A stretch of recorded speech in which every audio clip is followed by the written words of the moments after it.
In my conversation with Jim Joseph, award-winning author of Out and About Dad, we get personal. We talk about marriage, parenthood, divorce, self-discovery, finding love again, and being true to who you are. His journey hasn't been an easy one, but Jim shares all the highs and lows in this unforgettable conversation.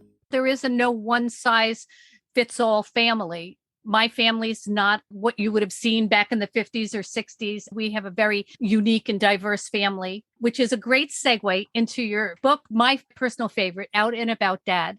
While I met you as a branding genius, is what I think of you as, I got to know you as a human being. And you are one of the most fantastic humans I have ever had the good fortune to meet, because you are just such a kind and generous person with your business acumen and with your personal ideals. And I think you stand behind who you are. If you don't mind talking a little bit about the book and how you came to write it, what made you decide to open up your personal life? I grew up, like so many people, like so many of us, in a very traditional home, in a very isolated part of the country. I grew up not really realizing that there were lots of dimensions to people. I had one friend in high school who was Jewish, and they always put up a Christmas tree. So I thought being Jewish was just a nationality.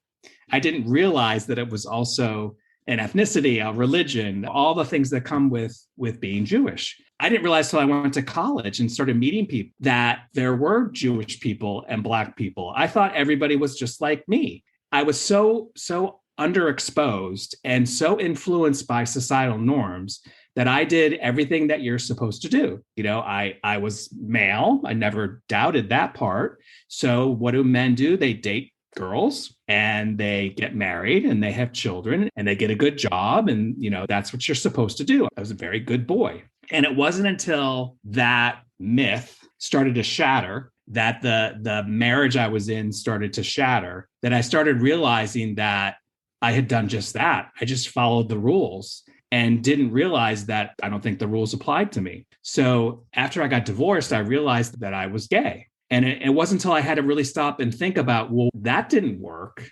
So what do I want? That I suddenly realized that I was gay. In the span of like 3 minutes, I got divorced, came out, had 2 children under 3, and had to make a new life. And this was in the mid 90s when nobody spoke about, very little spoken about the gay community, zero spoken about gay dads, very little spoken about active dads, because I had custody of the children also. So here I am trying to navigate a career, take care of 2 kids, go through a divorce, and come out. And honestly, looking back, I don't know how I did it. I know why I did it, but I don't know how I did it. And I don't know how I had the courage to do it. Looking back, but I think it was just an underlying quest for happiness and thinking that one thing was going to make me happy and realizing that it wasn't. So as I went through my own journey as a father, I ended up finding a soulmate. We spent years together, eventually got married when we could get married, and raised 2 amazing kids who are now in their late 20s and unbelievably happy and successful and on their own journey. I had never really considered crafting that story and publishing it, but I had a friend who kept pushing me. And I finally sort of thought, well, maybe it'll be good to get it on paper. I'll just get it on paper. And then I got a publisher and was having them read the chapters as I would write them. I had my friend read the chapters as I wrote them. I had my mother-in-law read them because she's an avid reader. Because I was kind of like, if I'm going to do this, it has to be good. Like, it has to be really good. It has to be really well written. It has to be really insightful. And more importantly than all that, it has to allow other people who are struggling to see a path to the end. Like, that's what it's got to do. And I can't tell you how many times I stopped writing it.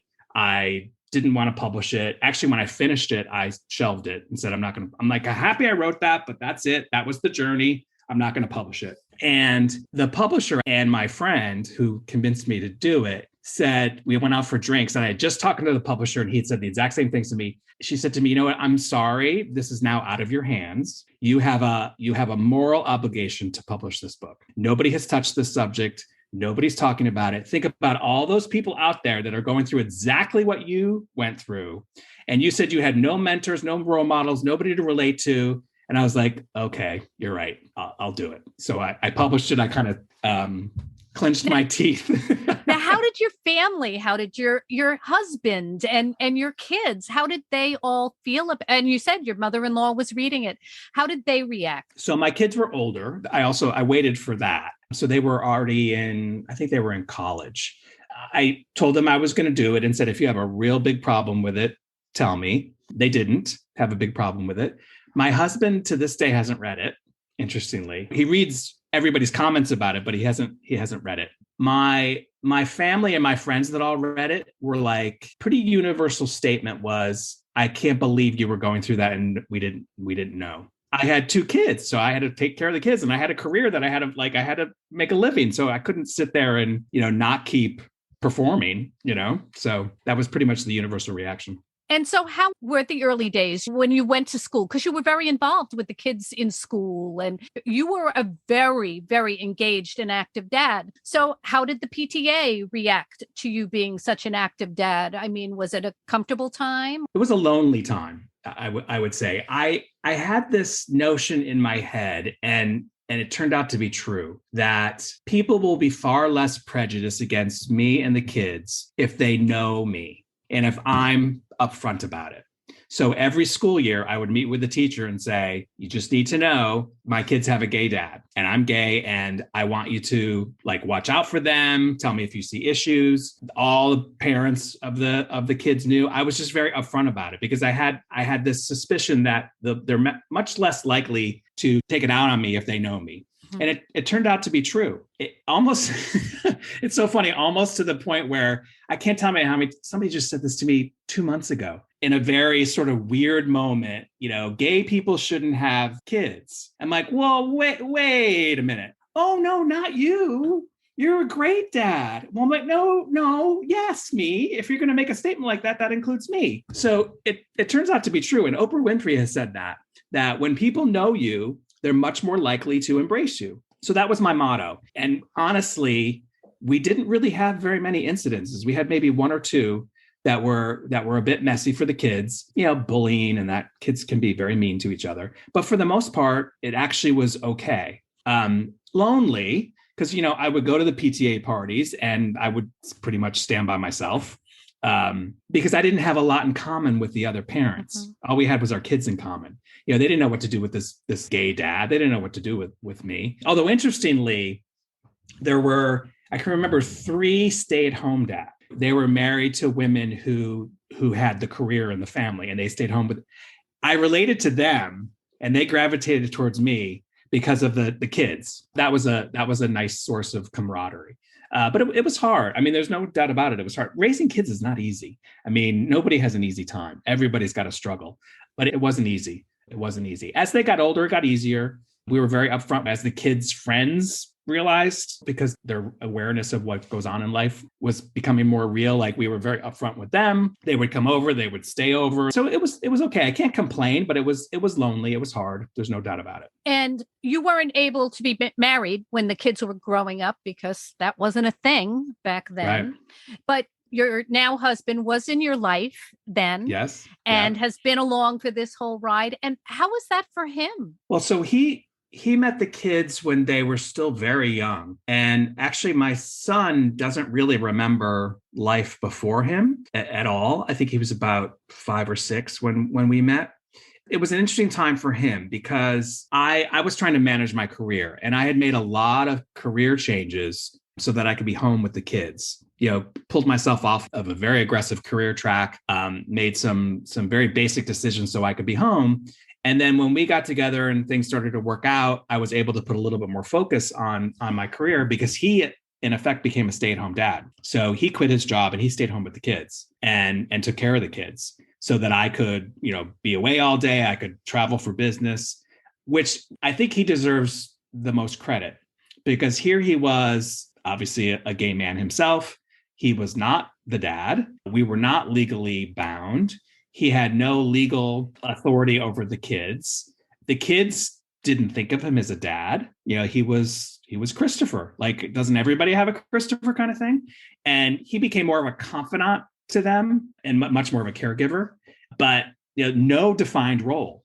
and really no protection. And even, out in the world, like, what's he do? Like a lot. I mean, he got far more criticism than I did, far more criticism. And people just couldn't process why he would do that. It's like, well, what do you mean? Why would he do that? Why does anybody do whatever they do for their family? Why is it the fact that we're gay have anything to do? Why would it be different? Well, I think he's incredible. I've never met him, but I just know him through you and how, you talk so lovingly and kind about him. And what an incredible person he was to be able to take on that role. Because I even know for myself, when I was staying at home to take care of my grandkids at one point, like, oh, nobody's paying any attention to me. Right. It's like everybody else true. is getting credit. So my heart goes out to him. It's selfless. It's very selfless. Well, what's really interesting? I was completely blown away by this. When I wrote the book, my target audience, because I'm in marketing, my target audience was other gay men with kids or other gay men that wanted to have kids. So I figured that's who's going to read the book. In fact, what finally pushed me over the edge to publish it is I said, all I need is for one person to say, you just changed my life. Now I realize I can have kids, or now I realize I can get through my own journey with my kids. That's all I need. And I got that in the second day the book was out. I literally was like, okay, I'm done. Like, mission accomplished. I don't even keep track of, I could care less how many books it sold. That was not the goal at all. But what I was blown away by, I had no idea the comments I got from stay-at-home moms who completely related to Christopher. Like, Christopher was this like sudden hero, and straight dads who were stay-at-home dads are really active. They're like, finally, somebody's acknowledging that dads don't babysit, like that dads actually take care of their children. And then people who didn't have kids, who always wanted to have kids, and they related to like Christopher finally being able to have kids because he thought he'd never have kids. That was never, gay men didn't have kids back then. Now, and that's as much of an option for gay couples as it is for anybody else. I didn't realize what a universal chord I would strike. Even though I said it in the book, I just didn't realize the magnitude of it, that we all have something we're struggling with. And whatever the struggle is, it's different, but the emotions aren't. The emotions aren't that different. And I was really blown away by how many people of all different flavors found something to relate to. It really touched me. And I really related to Christopher in so many aspects of it. And then I also related to you, like how difficult it had to be to have a failed marriage, because I had a failed marriage. And so there were so many threads throughout your book that even though we had very different lives, were so similar. We had more similarities than differences. It was so relatable on so many levels. And you have two amazing kids, and you have a long lasting relationship. Yeah. What was the secret to that? Probably a bunch of things. I think that we never tried to do anything but let the other person just be themselves. I had certain goals in life. He had certain goals in life. We didn't sacrifice. Neither one of us had to sacrifice, like fundamentally sacrifice. We had to compromise. We had to evolve. We had to change. Like, our goals meshed a little bit, but like, we didn't have to fundamentally change who we are or what we wanted. We just rolled with it. We don't fight. I mean, we've had maybe 2 fights. I think they're both in the book, and I don't think we've had one since. I have said to him over and over and over again, there is nothing that's worth fighting over. There's just nothing worth fighting over. There's nothing more important that I have to win, or I have to tell you that you're wrong, or that you're going to make me so mad that I'm going to fight. I like disagree, have different points of view, debate, get annoyed, get frustrated. Okay, yeah, that's fine. Those are human emotions. But fighting is nothing worth it. And so when stuff would come up, we literally, one of us or both of us would go, not worth it. It's not worth fighting over. And so we wouldn't. And I think that's a secret. And you roll with it. We like, oh my God, we've made so many mistakes and stepped in so many potholes and stumbled so many times. And it's like, okay, just get back up. It would be really easy to be mad about that, or to take it personally, or to like make it an issue. Like, it's life. So I think that's and we both want it. So, both people have to want it. You really were so brave. I mean, it was really courageous to come out when you did in the way that you did as a family man. That was something that was unheard of. But now I have so many friends who are gay dads, and it's It's so amazing. awesome that they really didn't have the hurdles that you had. What kind of advice do you have for dads or moms, families with two moms or two dads? What is your advice for them? Or mixed gender or, Mixed race, one anything. parent. Yeah, exactly. Well, first of all, I can't tell you the joy that I get. And it just happened for Halloween. When I look on my social media feed and I see all these pictures of mixed families of all mixes with their kids doing everything that every other family does in a very natural, authentic way. If I had had that back in the day, and now we have organizations like Gays with Kids and Dad 2.0 and City Dads Group and lots of things for moms. We just didn't have all that. It gives me such joy. And it's so nice that folks going through that have those resources and those communities to join. But interestingly, they still comment on the same kinds of struggles. They talk about how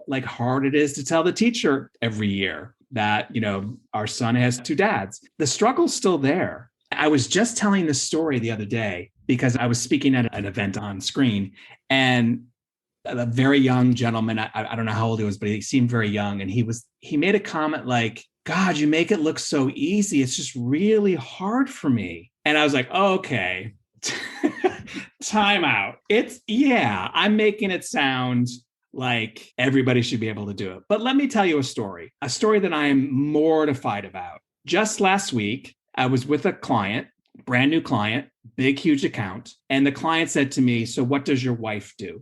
And in that split second, I had to make a decision of how I was going to answer that question. And I said, she's a stay-at-home mom. And I am mortified and embarrassed because, by the way, my kids are in their 20s. I'm embarrassed that I did not say, I don't have a wife, I have a husband. Why did I not say that? Me of all people who make it look so easy and have written about this. In that moment, I caved. And I didn't have the courage in that moment to take a chance that client would be okay with it or not okay with it. Because all I thought of was, well, if this person has a problem with this, then there goes that piece of business. So the struggles are still there. That's the problem. What's good is the communities are there, the support is there, the resources are there for lots of people struggling with lots of things. But the struggle's still there, unfortunately. In the last few years, the divisiveness that has come up around the world and the hate, it's still there. It's still there. And the world is becoming more, how do I phrase this? No matter who you are, no matter what makes you up, no matter how you identify yourself, there's a possibility for you. That's what's amazing. It's like whether everybody understands you or not, whether everybody accepts you or not, whatever, that doesn't matter so much. What matters is that no matter who you are, you have a possibility. You can do what you want to do in the world. And that's an amazing thing. That's a wonderful thing because we still do have a lot of issues with our country recognizing leave for gay dads or gay moms. There's certain things that are slowly changing, but are still questioned. Yep. So how do we address that? How do we change it? What we're doing right now, keep talking about it. Keep talking about it, keep pushing it. This is where brands play a huge role. And the younger generations have a much keener awareness than we did of the power that brands can exert. There's been a lot of data that says that millennials expect brands to make up for what governments can't do. They expect brands to have values and to exert those values in the marketplace. So, for example, Pampers, I was all behind this as part of the City Dads Group. Pampers had a whole campaign around putting changing tables in men's public restrooms because the changing tables are all in the women's restrooms, not in the men's. That is driving change. And Pampers did that. Unilever, great example. They had for years been pushing the Crown Act, which this is going to blow your mind if you're not familiar with it. There is actually legislation in many states where you can discriminate against somebody based on their natural hair. I know. It's like, what? So Dove and Unilever have been supporting the Crown Act, which gets that legislation off the books, that you cannot discriminate somebody based on their natural hair. Imagine who that's targeted against. You can imagine. That's where brands can play a part. And brands can help change the world. We're seeing it. What's happening, which is amazing, is that those brands that are changing the world, they're getting the support. and they're getting the loyalty. And that's also our responsibility as consumers to reward and be loyal to those brands that are changing the world. So what's next for you? So actually, it's funny. My husband is pushing me to write another book, and I'm going back and forth. He says I should write a sequel to The Experience Effect because it was written in 2010. And now the hot topic is experience marketing. I think, though, that I'm going to write a sequel to Out and About Dad. I've already got a title called The Gay Empty Nest, because we're now two empty nesters. Our children are grown. We're still very much a part of their life and vice versa, but we're viewing life very differently. And because of everything that we've all gone through as a population, 20 years ago, the notion of a gay empty nest was not even a possibility. Gay people weren't living to this age. They weren't having children, publicly, so that they could talk about that. So I think that's going to be my next book, like what it's like to live in the gay empty nest. Oh, that's awesome. So by the time all these young dads now that have little kids, then you'll have to have the granddad out and about. Out and about granddad. Yeah, exactly. Yeah. Oh, what an amazing thing, though. Isn't that an amazing thing? I mean, I think it's so fantastic. I really do. It really warms my heart because I follow a lot of travelers on social media because I love to travel. And there are gay dads that travel with their kids. And it's so fantastic to see what great dads they are. You weren't able to share via video or online your family life, which thank God you wrote your book because that covers it. Now, these young families are able to just film everything they do. I really think helping to make things just the way it should be. Every time I see that, I imagine somebody who's seeing that, who's thinking that they never thought kids would be a possibility or didn't know how they'd ever be able to come out. Like, they must look at that and just go, oh, this is possible. I actually had a mom very, very early after the book came out. I had a mom who wrote a review and said, I have a gay son. He's 18 years old. I now know that he can have the life he wants, because I was worried he wouldn't be able to have the life he wants. By seeing all these things, it's got to be motivating people, and helping to reduce some of the barriers that we had to face. I absolutely adore Jim and admire how he has lived honestly and authentically before they were even buzzwords. He truly is a trailblazer. No two journeys are alike, but if you take away anything from my conversation with Jim, it is that we are all more similar than not. It doesn't matter who you love. Many of the feelings and experiences we have are the same. Getting to know someone is the best defense against prejudice. Love is the absence of judgment, and an open heart and an open mind are the bridge to our differences. I leave you today with a few words of the lyrics from the 1966 song, Get Together. It was true then, and it's even more true now. If you hear the song I sing, you will understand. Listen, you hold the key to love and fear, all in your trembling hand. Just one key unlocks them both. It's there at your command. Come on, people now. Smile on your brother. Everybody get together. Try to love one another right now. I'll leave a link in the show notes below where you can find Jim's books and follow him on social media.